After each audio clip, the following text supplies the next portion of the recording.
Bonjour à tous et bienvenue chez Bourse Profit pour cette nouvelle vidéo. Aujourd'hui, nous commençons la troisième vidéo de notre stratégie de day trading. La vidéo précédente, c'était sur l'analyse de fonds en H1, donc c'était une vidéo très importante. On ne peut pas uniquement prendre position en M15 sans avoir analysé en H1 ce qui se passe, donc je vous invite à aller la voir si vous ne l'avez pas vue. Donc maintenant, voilà, on va aller un petit peu plus loin encore et on va rentrer en M15 pour voir comment prendre les positions. Donc je récapitule très rapidement, avant de rentrer en M15 pour prendre les positions, nous sommes en H1, on analyse la tendance de fond. Si on a une moyenne mobile 100 qui est haussière et qui a un prix justement qui est au-dessus, on va modéliser ça par un carré vert puisqu'on va chercher uniquement des achats. Et donc là, dans un carré rouge, quand on a une tendance baissière et qu'on a une moyenne mobile 100 qui va être au-dessus le prix et que cette moyenne mobile a une pente baissière, nous sommes tout simplement dans un mouvement qui va être baissier, on va chercher des ventes. Ensuite, on peut venir et on doit, pour moi, venir compléter cette stratégie avec ce que nous dit le prix et donc particulièrement avec des niveaux clés. Donc des lignes obliques, des supports, des résistances de niveau rond, enfin on a vu tout ça dans la vidéo précédente. Moi ce que je vais faire c'est que je vais enlever ces niveaux clés puisque c'est une stratégie qui s'adresse totalement aux débutants. Et selon moi on peut être rentable avec cette stratégie uniquement en modélisant une tendance de fond via la moyenne mobile 100. Maintenant, plus on complète la stratégie avec le price action, bah justement, meilleurs seront les résultats. Donc globalement, voilà, c'est faisable de travailler uniquement de cette manière-là. Maintenant, c'est quand même mieux de savoir où le prix va réagir, donc en ayant tracé nos niveaux clés. Mais là, voilà, on va rester vraiment sur les bases. On a un carré vert, on va chercher les achats. Donc théorie de dos plus moyenne mobile, on voit clairement que le prix est haussier. Donc maintenant, on va rentrer et on va aller en M15. Alors je vais enlever ma moyenne mobile 100 puisque ma moyenne mobile 100 me sert uniquement pour le H1. Là, je vais aller en M15 et on va voir comment vont se faire les prises de position. Donc là, on a beaucoup plus de détails sur les mouvements du prix. Forcément, on a 4 fois plus de chandeliers japonais sur la même période de temps. Donc on a quand même beaucoup plus de détails. Je vais venir ajouter deux indicateurs techniques. Premièrement, je vais venir ajouter une moyenne mobile, mais alors pas une moyenne mobile 100, une moyenne mobile 50. Donc là, ajout d'une moyenne mobile que je vais paramétrer à 50 périodes. Et puis ensuite, je vais venir ajouter un deuxième indicateur qui va être le MACD, donc, que j'avais présenté dans la vidéo d'introduction. Donc voilà, là on a deux indicateurs, moyenne mobile 50 et MACD que je laisse dans la configuration de base. Donc là voilà, on va chercher uniquement des achats. Donc on va premièrement regarder deux informations pour acheter. Est-ce que, premièrement, nous sommes au-dessus de la moyenne mobile 50? Si nous sommes en dessus de la moyenne mobile 50, on ne va rien faire. Parce que je vous rappelle que dans ce carré vert, on cherche uniquement à acheter le marché. Et là, une condition supplémentaire, nous devons être au-dessus de cette moyenne mobile 50. Si on est sous cette moyenne mobile 50, bah, on attend de repasser au-dessus pour chercher les achats. Et puis, deuxième condition, donc première condition, bah voilà, la moyenne mobile 100 en H1. Maintenant, deuxième condition, la moyenne mobile 50 en M15. On doit être au-dessus dans un carré vert et en dessous dans un carré rouge, dans une tendance baissière. Et pour prendre position, maintenant, on va chercher des croisements de notre MACD. Le MACD que j'ai présenté dans une vidéo sur notre chaîne YouTube, voilà, c'est composé de deux courbes. Donc, quand on a un croisement, bah voilà, on a les deux courbes qui vont croiser soit à la baisse, soit à la hausse. Et ces croisements-là peuvent également être visibles via les petits bâtonnets qu'on voit à ce niveau-là. Donc, quand on a un croisement à la baisse, on a des bâtonnets verts qui vont passer à des bâtonnets rouges. Et quand on a un croisement à la hausse, on a des bâtonnets rouges qui vont passer à des bâtonnets verts. Donc, nous, ce qu'on veut, c'est un croisement à la hausse et être au-dessus de nos tendances haussières. On veut les deux éléments au même endroit. Donc globalement, c'est juste ça pour l'instant qu'on va prendre en compte et regarder pour prendre nos positions. Donc voilà, on va se concentrer sur ça. On veut être au-dessus de notre moyenne mobile 50 et avoir un croisement à la hausse. Un croisement à la baisse, ça va justement nous servir, mais pour les tendances baissières, pour chercher des endroits où on va vendre le marché. Donc là, on veut un croisement à la hausse. Donc voilà, on va commencer. Ici, on a un croisement à la hausse, mais on est sous notre tendance, sous notre moyenne mobile, excusez-moi. Donc là, on ne prend pas de position. Ici, ben, on a une première prise de position. Alors, on va être très rigoureux, hein. On passe de rouge à vert, on prend position. Le but, c'est pas de chipoter, hein. On va se faire des règles qui sont strictes, qu'on va respecter à la lettre. Donc, on fait pas d'impasse, là, le bâtonnet est trop petit, non. Moi, quand ça passe de rouge à vert ou de vert à rouge, j'estime que c'est un signal, enfin du moins si les autres conditions sont remplies. Maintenant, vous pouvez avoir des conditions plus flexibles, ça dépend de vous, mais moi, j'applique clairement mon plan de trading. Donc là, je suis au-dessus de ma moyenne mobile 50. il y a un croisement qui se fait à ce niveau-là, on peut mieux le voir par justement les bâtonnets, j'ai une position qui va pouvoir être prise à ce niveau-là. Donc là, sur ce chandelier-là, je prends une position acheteuse.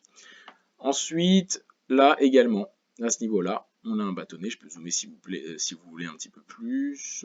Voilà, on a sur ce chandelier-là, non, puisqu'en fait on croise la moyenne mobile 50 et on clôture sous la moyenne mobile. Donc là, cette position-là, je ne la prends pas. Je ne prends pas cette position-là, mes conditions ne sont pas remplies. Ensuite, on va continuer ici. Voilà, ici je prends position. Ici je prends position. J'estime que voilà, nos conditions sont remplies. Je viens clôturer au-dessus de notre moyenne mobile. Là, c'est parfait, on peut prendre position, une position à l'achat. Alors, je ne regarde pas encore comment placer ces stop loss et ces take profit. D'ailleurs, on voit globalement que c'est deux positions qui vont certainement nous faire gagner de l'argent. Bien évidemment, il y aura des positions perdantes, comme dans toute stratégie. On n'aura jamais une stratégie qui nous proposera 100% de trades gagnants. Ne cherchez pas à trouver des indicateurs miracles ou une stratégie miracle. Beaucoup l'ont cherché, beaucoup ont perdu de l'argent, ça n'existe pas. Il faut admettre les pertes, il faut essayer de les canaliser le mieux, de gérer bien son risque, mais les positions perdantes font partie du trading. Ici, on a pris, ici, on est sous la moyenne mobile, donc finalement, peu importe ce croisement. Là, on a un croisement qui va nous intéresser, puisqu'on est au-dessus de notre moyenne mobile. Donc à ce niveau-là, on prend position sur ce chandelier-là. Donc là, on prend position. Ensuite, ici, à ce niveau-là, donc voilà, celle-ci, on est sous notre moyenne mobile, donc on ne prend pas position. Ici, non. Là, voilà, on va prendre position également. On a un croisement qui va se faire ici. Donc là, le croisement se fait sur ce chandelier-ci. Ensuite, on a un croisement ici, on est au-dessus de notre moyenne mobile, ça rentre dans nos conditions. Voilà, sur ce chandelier-ci, sur ce doji là.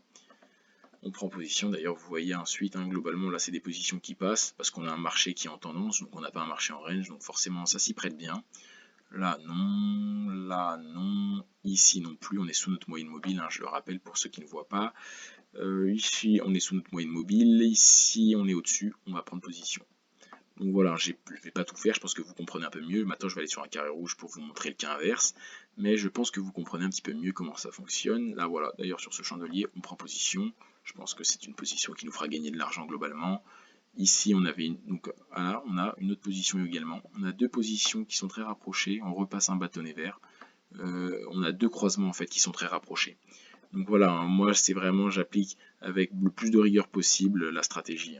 Je suis pas là pour moi une stratégie, on a un plan de trading qui est défini, on la respecte. C'est comme ça que j'agis du moins sur les marchés financiers, et pour être rentable et serein sur le long terme, on doit avoir une certaine rigueur, sinon forcément on s'embrouille et on va avoir certains problèmes. Donc là voilà, ici bon, globalement vous avez compris, là on est sous notre moyenne mobile 50, donc on n'a rien à regarder, ici on est au-dessus, mais il y a un croisement, il y a un croisement qui se fait ici, je vais voir si on a clôturé au-dessus de notre moyenne mobile. Ici sur ce chandelier là, ouais nous sommes au-dessus. On est au-dessus, donc voilà, position qu'on prend, elle nous fera certainement gagner de l'argent d'ailleurs. Ici on est dessous, donc voilà, je pense que vous comprenez un peu mieux pour justement les signaux d'achat. Là, signaux de vente, on veut justement des signaux, donc on va chercher uniquement à vendre le marché, donc on veut être sous notre moyenne mobile, 50, et justement avoir un croisement à la baisse et pas à la hausse comme on avait justement précédemment. Donc là, globalement, on va chercher des croisements à la baisse. Donc on veut être sous notre moyenne mobile. Ici, on a un premier croisement à la baisse. Sur ce chandelier ici, voilà, le premier croisement à la baisse. Voilà, à ce niveau-là, globalement, voilà, c'est bon. Et puis je pense que cette position-là nous permettra peut-être de prendre un take profit. Ici, non, là, est-ce qu'on clôture au-dessus ou pas? Je ne sais pas, on va zoomer encore plus. C'est sur ce chandelier-ci. Non, nous sommes au-dessus. Je prends pas position. Voilà, j'applique clairement pour pas m'embrouiller. C'est la meilleure manière, selon moi, d'appliquer une stratégie. C'est de tenir une rigueur, vraiment qui nous permet de ne jamais fauter. Donc comme ça, on sait ce que la stratégie vaut et on sait que c'est pas nous qui justement modifions un peu, enfin faisons des erreurs d'appréciation. Ça, c'est pas ça que je veux. Moi, je veux voir si ma stratégie fonctionne et si elle fonctionne. Si elle ne fonctionne pas, ça doit pas être de ma faute. Parce que si je décide parfois de pas prendre position, parfois de reprendre position, bah forcément, je vais biaiser l'efficacité de ma stratégie à cause de ma psychologie défaillante. Donc ici on prend position, voilà, sur ce chandelier là, on a nos conditions réunies, on vient clôturer sous la moyenne mobile. Donc voilà, j'espère que vous comprenez un peu mieux, je pense que maintenant globalement vous voyez un petit peu mieux comment prendre position. Bien évidemment ces positions là on va venir affûter un petit peu ces prises de position, et ces prises de position là on va venir justement voilà affiner un petit peu ces prises de position via le price action. Donc là on sait qu'on a une résistance ici, normalement que j'avais tracé dans la vidéo d'avant. Bon, je sais également qu'on est au 114,50, donc on a une demi-centaine. Donc là, j'ai premièrement un niveau clé assez important. Donc ce niveau clé là va pouvoir me permettre de clôturer partiellement mes gains. Moi, ce que je vais faire, c'est que je vais faire des clôtures partielles. En gros, comment se passe une prise de position dans cette stratégie? On prend position à un niveau d'entrée. Ce niveau d'entrée, c'est celui-ci par exemple. Voilà, à ce niveau-là. Je vais avoir un premier take profit ici. Donc attendez, je vais annoter un petit peu mon schéma pour que vous compreniez mieux. Donc ici, j'ai point d'entrée, c'est-à-dire c'est là où je rentre sur le marché. Ensuite, j'ai une première clôture de ma position, donc clôture numéro 1, je vais l'appeler TP1.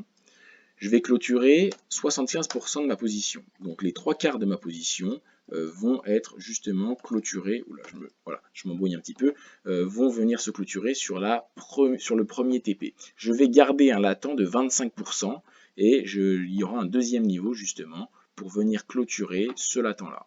Donc là, j'ai un latent qui va rester de 25%, d'un quart de ma position, pour essayer d'allonger le plus possible ma position.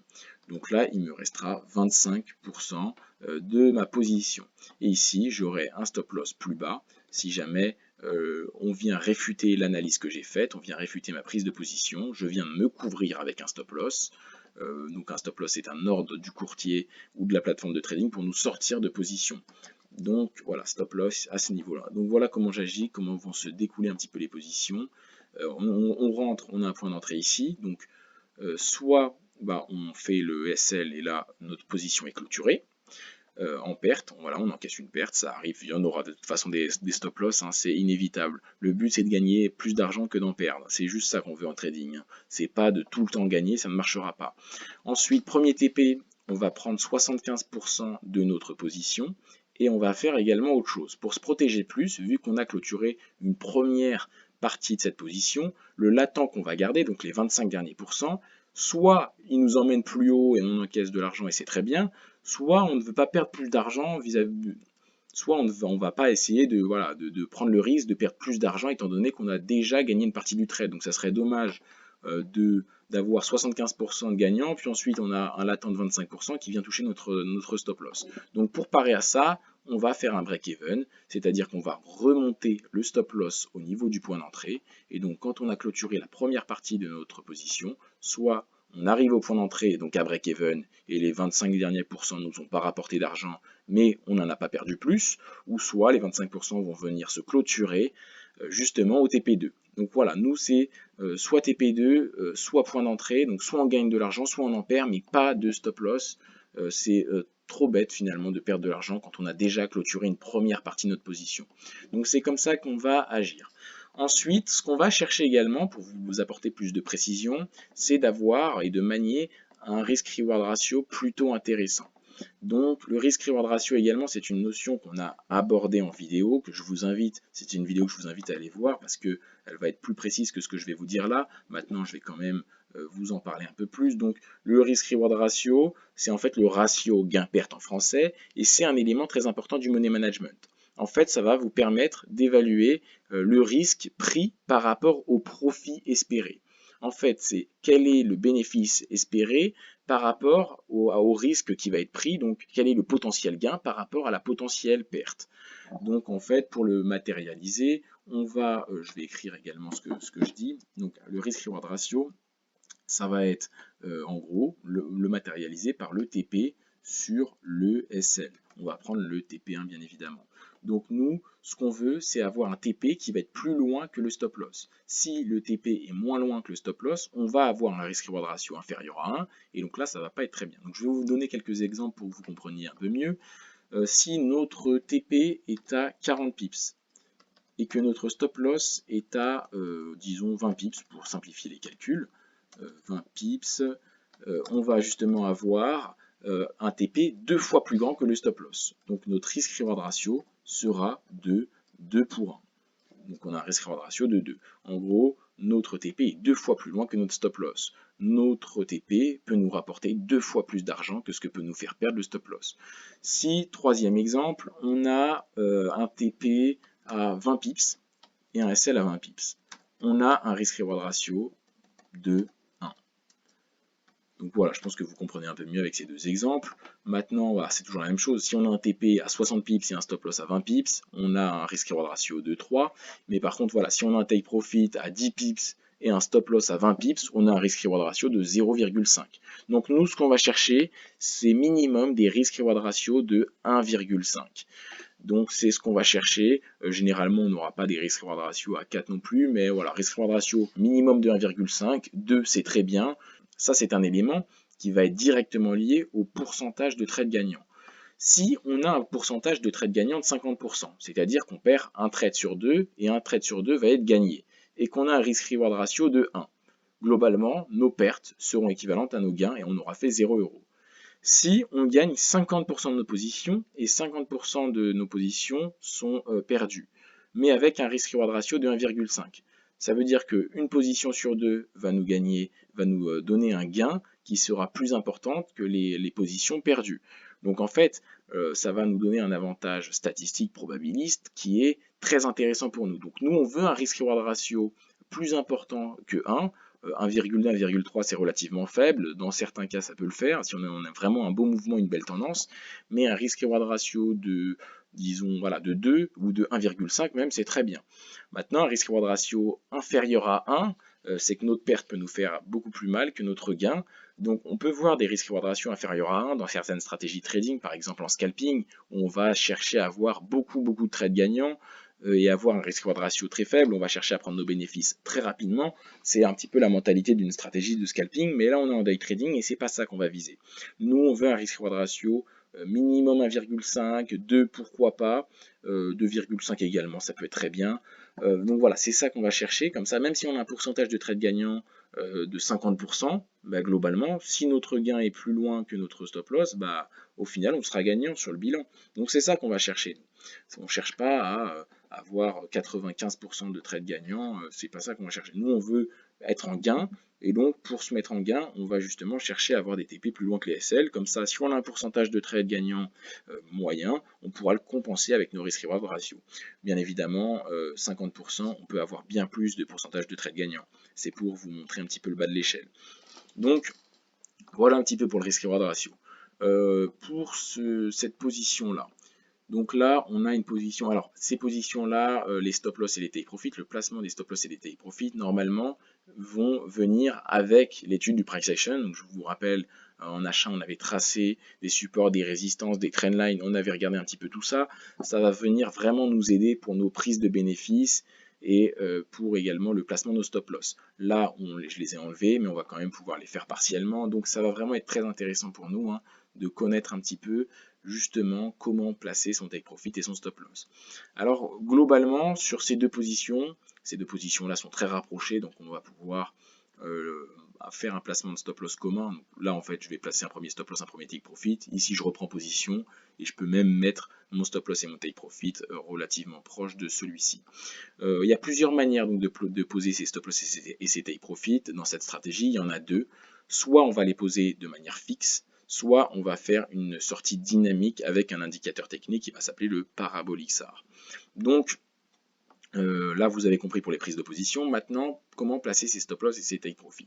Donc ce qu'on va regarder, premièrement, la première possibilité, c'est le tracer sur des niveaux de support et des niveaux de résistance, sur des niveaux clés. C'est une manière classique de placer ces supports et ces résistances qui sont valables dans beaucoup de stratégies. Donc là, je prends ma position ici et je vais le mettre sous la dernière zone clé. Donc là, il y a une première zone clé, là, il y en a une deuxième. On est relativement proche de la première. Je pense qu'on peut mettre la deuxième. On vérifiera bien évidemment avec notre risk-reward ratio par la suite. Donc là, merde, j'ai pas pris la position. Je vais mettre le premier stop loss au niveau de cette zone clé. Alors je le mets un petit peu en dessous. Tout simplement parce qu'on peut venir mécher et travailler sur ce niveau. Donc je préfère prendre une marge de sécurité en le mettant un petit peu en dessous. Donc là, on a notre point d'entrée à ce niveau-là. Donc globalement, je vais positionner de cette manière-là mon stop loss. Donc ça, c'est une première manière de positionner son stop loss sous le dernier support. Donc là, on a un support, on a un niveau important. D'ailleurs, il est également travaillé ici. Donc on peut même prendre une marge de sécurité là en l'éloignant un petit peu. Moi, je vais le coller un peu plus. Je vais avoir une gestion du stop loss un peu plus serrée. Ça ne me pose pas de problème. Je sais que j'aime bien travailler de cette manière-là. Et puis pour placer maintenant son take profit, on peut faire la même chose avec une résistance. Donc là, première clôture partielle, TP1, et le latent, on va le garder plus haut. Le latent de 25%, le reste de notre position qui est beaucoup plus petit, on va le garder plus haut. Là, on a notre prise de position. Donc on peut regarder maintenant, vérifier le risk-reward ratio. Donc je risque 19 pips pour en gagner 30, je vois plus du coup, 38 je pense par là. Je vais reprendre ma règle. Donc voilà, 36, bon 37 pour 19. Voilà, c'est un très bon risk-reward ratio de 2 pour 1 quasiment. Donc si je perds voilà, un certain pourcentage de mon capital, mais si je gagne le double de la perte potentielle justement de ce trade. Donc là, c'est également très bon. Ici, ça va être un risk-reward ratio, je pense, aux alentours d'un 1,5, relativement plus faible, vu qu'on est rentré plus haut sur le marché à la clôture de cette bougie. On risque 25 pips pour en gagner 30 et 30. Voilà, donc globalement, un risk-reward ratio au-dessus de 1, on a un risk-reward ratio de 31 de 1,25 par là. Ça, c'est une position qui peut se prendre puisqu'on a un avantage, on est au-dessus de 1. Maintenant, c'est pas l'idéal des 1,5. Sachant qu'on a quand même pris une position ici à 2 pour 1, on peut peut-être prendre cette position à 1,25 qui est au-dessus de 1, donc qui nous donne quand même un avantage. Donc voilà comment placer ces stop loss. On peut faire un autre exemple si vous le souhaitez à ce niveau-là. Alors bien évidemment, là c'est des exemples à l'achat, les exemples à la vente c'est la même chose. Ici, prise de position là on a un dernier plus bas, un dernier creux, mais beaucoup trop proche. En plus on l'a fait sur un pin bar, donc on va faire un petit peu attention. Première possibilité, une gestion serrée à ce niveau-là. Donc là c'est très serré. C'est un risque assez important, surtout si on place son take profit à ce niveau-là. Donc globalement, on a beaucoup plus de chances de toucher son stop loss que son take profit, mais si on touche son take profit, on gagnera beaucoup plus d'argent. Maintenant, on peut placer, avoir une gestion un peu plus cool sous ce niveau-là. C'est un niveau qui va nous protéger un peu plus, sachant que c'était également travaillé comme résistance, comme support, c'est un niveau assez important. Il y a eu une inversion des rôles, donc ça peut être une zone assez intéressante pour placer notre stop loss. Et là, on place le take profit, je pense toujours au même endroit, qui peut être intéressant. Ou alors on peut, voilà, pour moi c'est très bien, c'est la configuration la plus évidente ici. Donc ici on perd maximum 25 pips pour en gagner, encore une fois je suis caché, pour en gagner 46. Donc voilà, clairement au-dessus de 1, donc même 1,5 voire 2 je crois. Donc voilà, c'est très bien pour une très bonne gestion. Globalement, il n'y a pas de problème, surtout qu'on va voir que globalement, ces 3 trades vont nous offrir un gain. Donc bien évidemment, là il y a 3 gains, il y aurait pu avoir des pertes, c'est pas grave, des pertes il y en aura. Ça faut bien le comprendre, faut bien l'intégrer, il y aura toujours des pertes en trading. Donc le but c'est à la fin du mois ou à la fin du semestre, je ne sais pas quand vous allez faire votre bilan, mais c'est de gagner plus d'argent que d'en perdre. Donc là globalement, vous savez comment prendre position, comment placer vos stop loss et vos take profit, enfin du moins la première manière, là on va voir la deuxième manière. La deuxième manière, ça va se faire avec le parabolic SAR, c'est une sortie dynamique qui va vous prendre plus de temps. Donc ça, c'est pour les personnes qui sont plus derrière les graphiques. C'est pas ce que j'utilise moi, je sais qu'on peut l'utiliser. Donc en fait, on va venir placer nos stop loss sur le dernier point et on va le remonter à chaque fois justement qu'on a un nouveau point, donc à chaque création de chandelier pour les gens qui sont très actifs. Maintenant, voilà, on va suivre un petit peu le mouvement pour justement voilà, accompagner le mouvement de la tendance. Ça peut être bien dans certaines conditions, un petit peu moins dans d'autres. Je vous l'explique quand même, mais globalement, c'est pas ce que j'utilise. Moi, je préfère une gestion classique, sous les derniers creux ou au-dessus des derniers sommets. C'est une gestion qui va nous apporter de la sérénité. On n'a pas besoin d'être tout le temps. On sait que on n'a pas besoin d'être tout le temps derrière les graphiques. On sait que voilà, peu importe ce qui se passe, nos niveaux sont placés. On n'a pas besoin de les modifier. Psychologiquement, c'est apaisant. Donc voilà, c'est beaucoup mieux. Maintenant, on peut faire des gestions dynamiques en suivant le mouvement de la tendance et en décalant à chaque point, hop, hop, hop, hop, hop, justement le stop loss. Pour moi, c'est une bonne gestion, mais plutôt sur du swing trading, sur des positions plus longues, sur des positions journalières. Ça peut être des très très bonnes manières de placer ces stop loss que j'apprécie beaucoup. Sur du day trading, je l'apprécie moins, beaucoup trop chronophage. Maintenant, je l'ai dit quand même, puisque pour certaines personnes, bah, ça peut bien fonctionner si jamais voilà, ils n'ont pas de problème à ce niveau-là. Moi, c'est pas ce que je vais rechercher. Maintenant, je sais que certaines personnes, pour eux, bah, ça ne va pas les déranger d'être souvent derrière les graphiques. Moi, je trouve que c'est un petit peu un risque pour la psychologie de l'investisseur, puisque je rappelle que la psychologie est directement liée aux performances du trader. Donc globalement, il faut faire assez attention à ce niveau-là.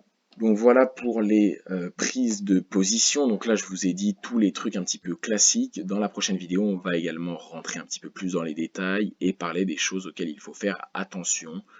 Donc je vais vous mettre en garde sur des choses assez intéressantes pour venir bah, tout simplement booster vos performances. On va se retrouver dans la prochaine vidéo. Et voilà, je vous dis pour la 4e vidéo, on va rentrer un petit peu plus dans les détails des prises de position. Là, on l'a vu d'une manière technique, mais bien évidemment, il y a quand même des détails à connaître pour bien appliquer cette stratégie.